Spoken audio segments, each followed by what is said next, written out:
The Psycho Frontier was a game that many thought was gone forever, but a dedicated group of fans are trying to bring it back, but it seems the original developers are not too keen on letting that happen. But let's start from the beginning. For those who might not know, the Psycho Frontier was a PvPvE extraction shooter set in a futuristic sci-fi world on the planet called Fortuna 3. The Psycho Frontier was developed by Yager Development. But as with all extraction shooters, the gameplay is pretty simple. You start at your main hub, the Prospect Station, where you can prepare for raids by being able to talk to multiple vendors and purchase various weapons and equipment. The core loop involved taking quests from different factions, gaining reputation, and unlocking better gear. The goal: drop down, loot items needed for quests, survive the hostile environment, alien mobs, and most importantly, other players, and then extract with your loot and do it all over again. The game was noted for being relatively welcoming and easier to pick up compared to other extraction shooters, a genre often known for being intentionally difficult and sometimes tedious. This accessibility, combined with a strong futuristic vibe and that tense feeling that extraction shooters provide,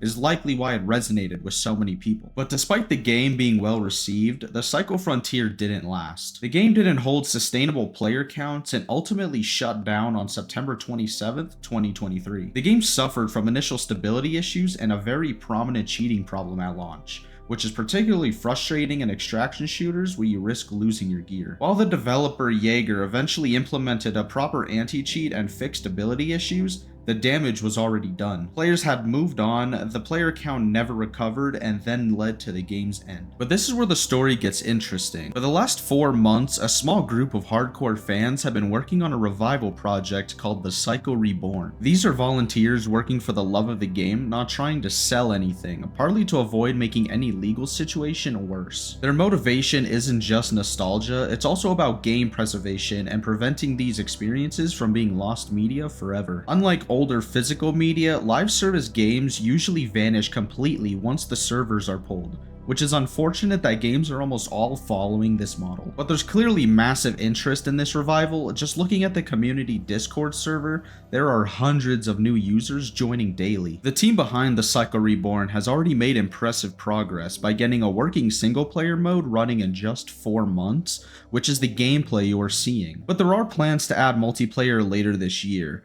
But however, in its current state, it's only half the experience. Missions and extractions aren't enabled yet, as the only way out is dying, and without other players, you lose that core tension that defines an extraction shooter. You can explore the beautiful landscape, but that PvP element is missing, which really takes away from having an enjoyable experience. Now here's the big hurdle. The Psycho Frontier is Yager's copyright protected IP, so this fan project technically doesn't have permission to even use it, which then is putting them in muddy waters legally. But Yager is aware of this. Although they haven't sent a formal cease and desist letter or have tried to shut the project down yet, they are actively silencing mentions of the Psycho Reborn by banning anyone discussing it on the official The Psycho Frontier Discord server. So while they haven't pulled any legal trigger yet, they are certainly not endorsing the project by any means. The Psycho Reborn developers are essentially betting that Yager won't take any action and will just let them coexist. So how might this play out? There are a couple of possibilities based on what's happened with other dead games and fan revivals. Here's the harsh outcome. Like with the game Rumbleverse, where the original IP holder Iron Galaxy Studios